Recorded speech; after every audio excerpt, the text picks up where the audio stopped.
Good morning, everyone. I'm David Talbot. I'm Managing Director and Head of Research here at Red Cloud Securities. Our next presenter is Rachel Goldman. She's CEO of Paramount Gold, Nevada.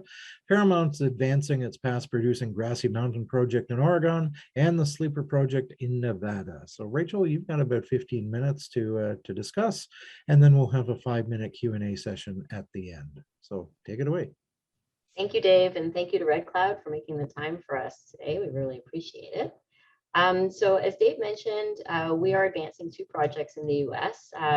For a little bit of background here, we are a U.S. listed company, U.S. domiciled. We have 4 million ounces of resources in total between our two projects, Grassy Mountain in Oregon and the Sleeper property in Nevada. Grassy is actually going to be the first mine ever permitted in the state of Oregon. So just a quick correction there. It actually has never been in production before. And that's why we've been very focused on advancing this through various stages of de-risking studies, culminating with a feasibility study that was completed in February of 2020 and moving it through the permitting process in the state. So as of our last reported cash balance here, I just added in a few events that occurred post the quarter.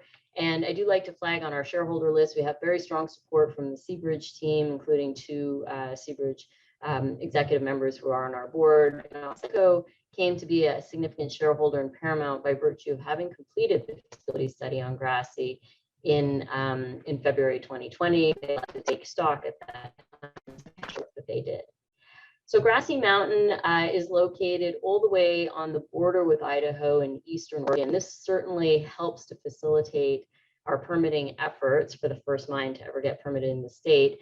Given that we're in a very remote location, these are images that you see here, an access road to the site, which is really, it's desert. And in the aerial image here, you'll see that we don't really have anything close by that's surrounding us. So we have strong support at the county levels that are going to be touched by this project, in particular because we will be generating about 300 construction jobs and then 100 full-time jobs once it's up and running.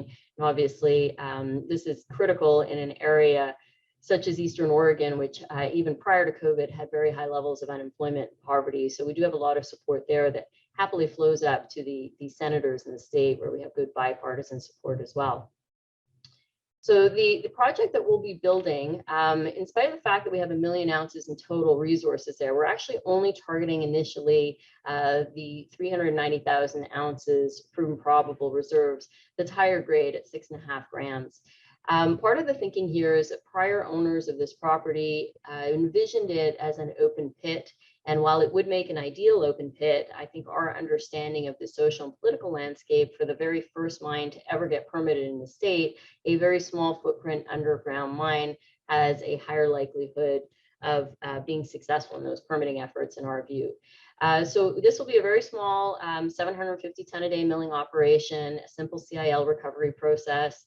Will produce on average 50,000 ounces of gold equivalent annually for sub $100 million CapEx, as was outlined in September 2020, for an initial mine life of 8 years, though we do see numerous opportunities to see that mine life extend. And at the study metrics that we ran, this means we will generate after-tax free cash flow annually of about 35 million, which what I would note is actually in excess of our current market cap today.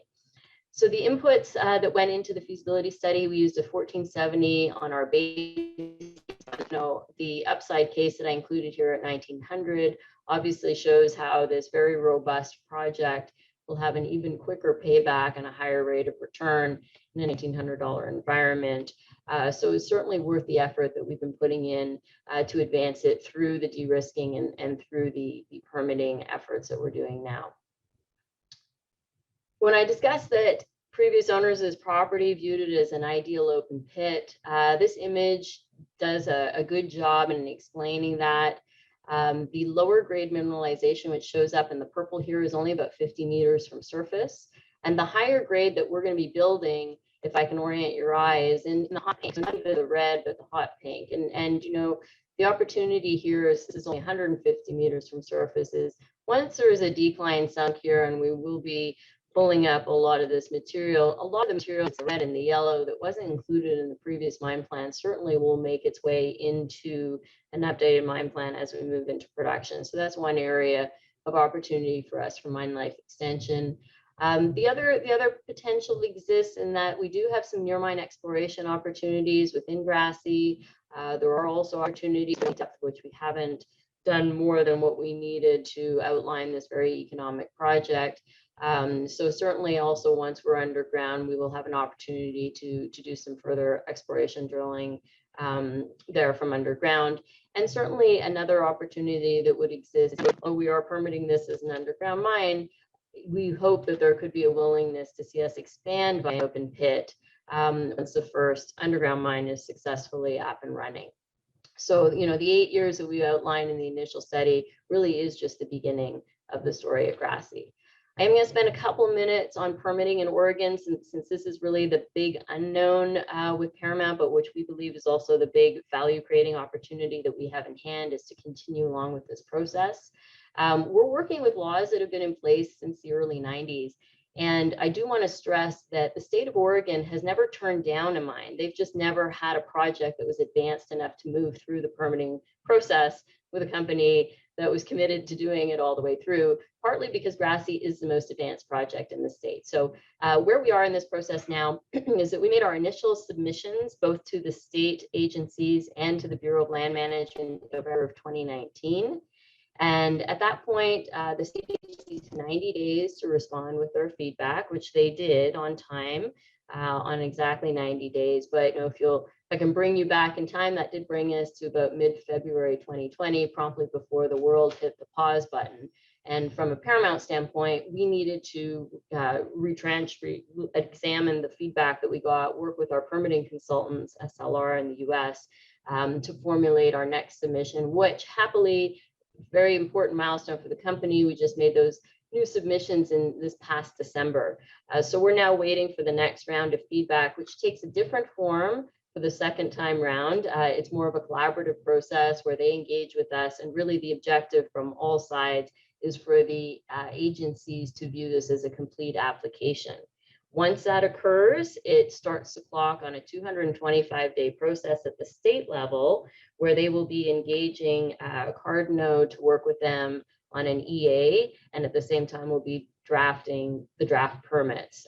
So 225 days after we announce that we have a complete application, we should have draft permits in hand, which is obviously a tremendous milestone for the company and for our shareholders. Shortly thereafter, the issuance of final permits will be delivered, and that period in between is really the permit writing exercise. So one other important point to note about working in Oregon is this is what we call a pay-to-play state. It means we have to reimburse the agencies and their consultants for the work that they incur in assessing our permits.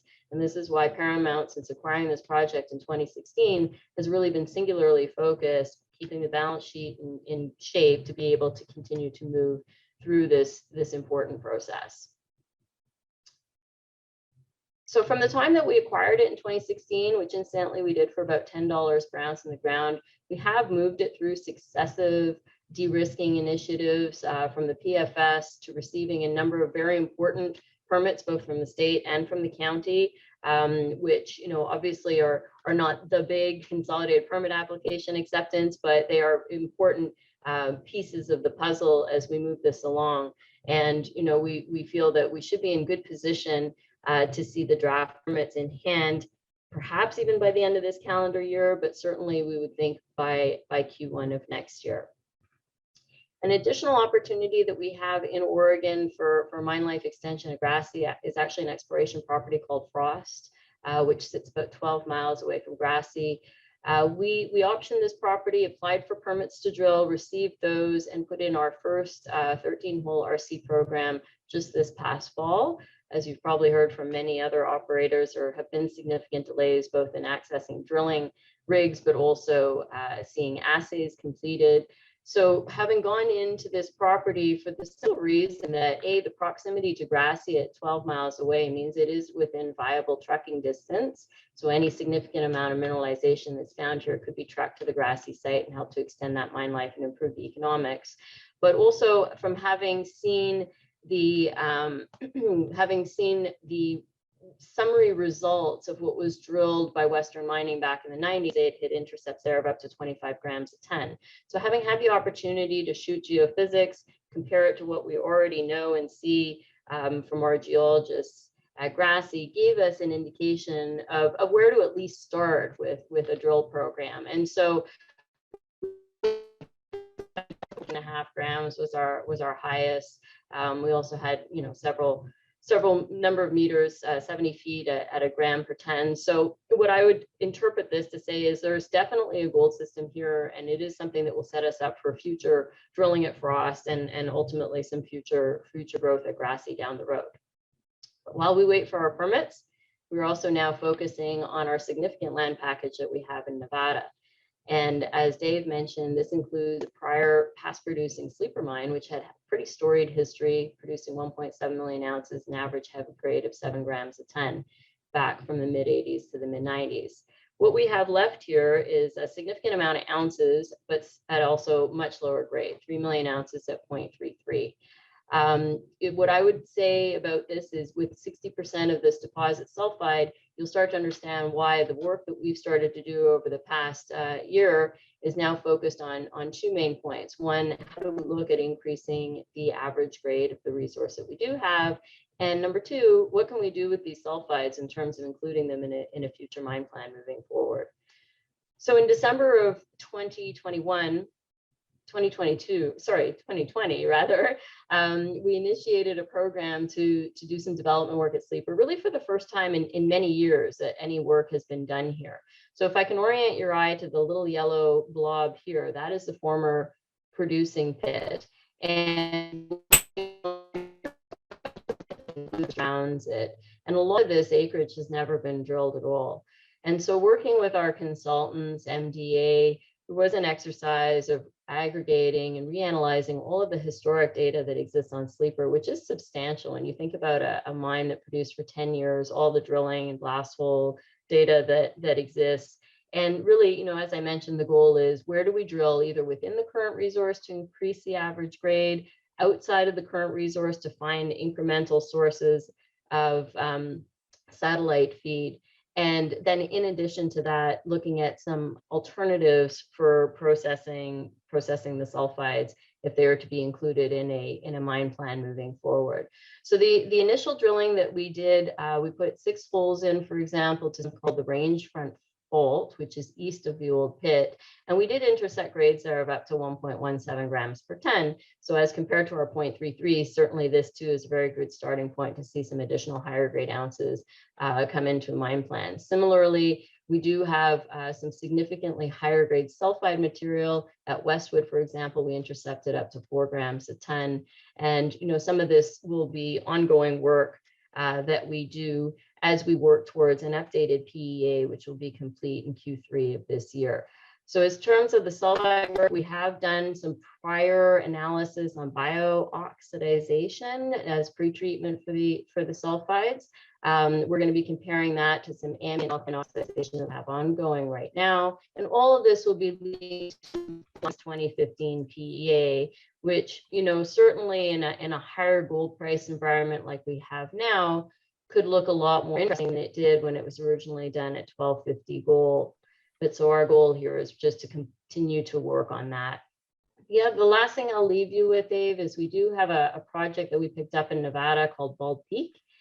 This is earlier stage exploration, but what excited us about this is it sits on a parallel structure to one that hosted some very important open pit mines. It had never been drilled in spite of having surface samples up to 8 grams a ton.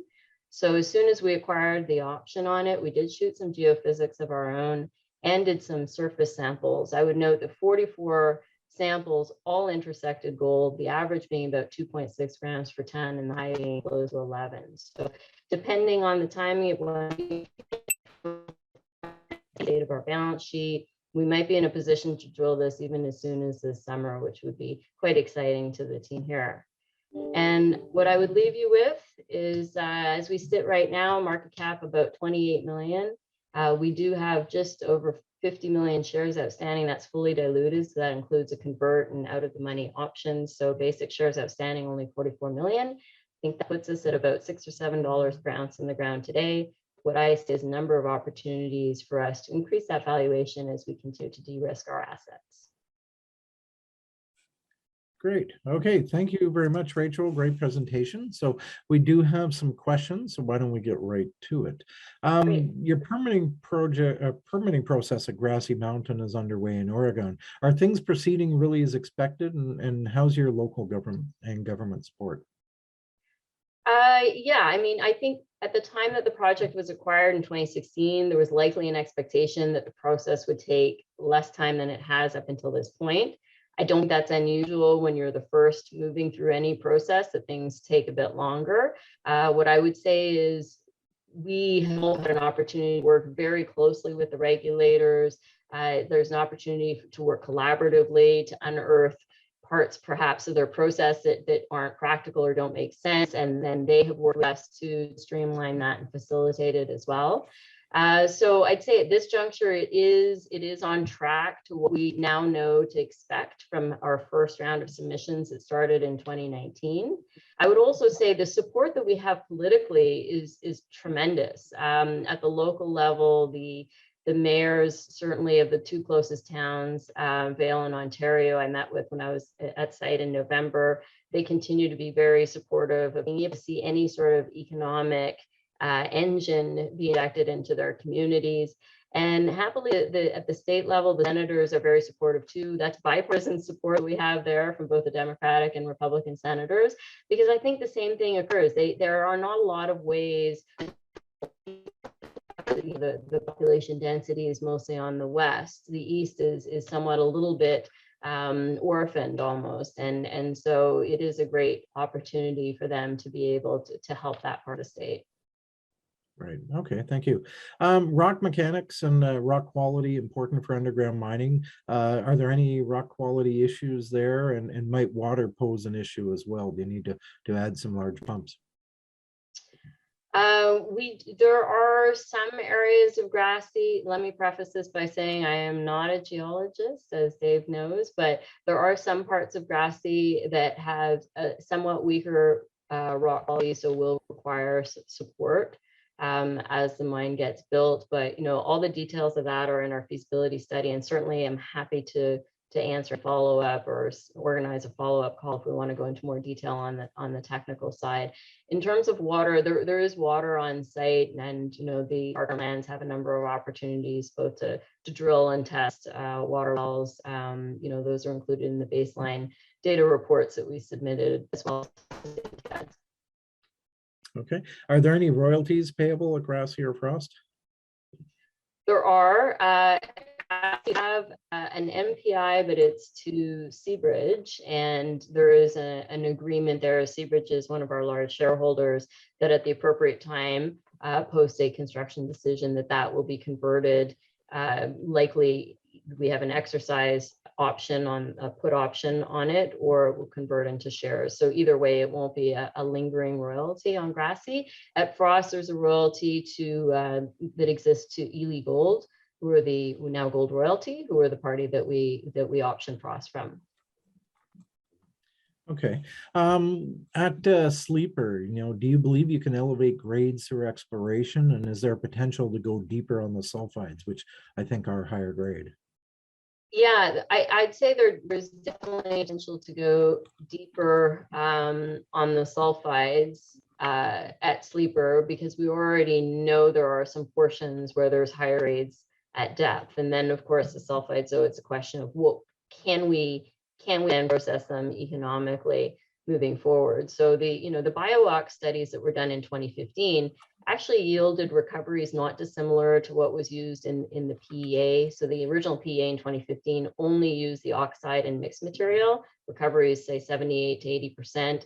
We had similar recoveries using BioOx in 2015. And the recent results that we had with the ambient alkaline ox also yielded about 83% recoveries.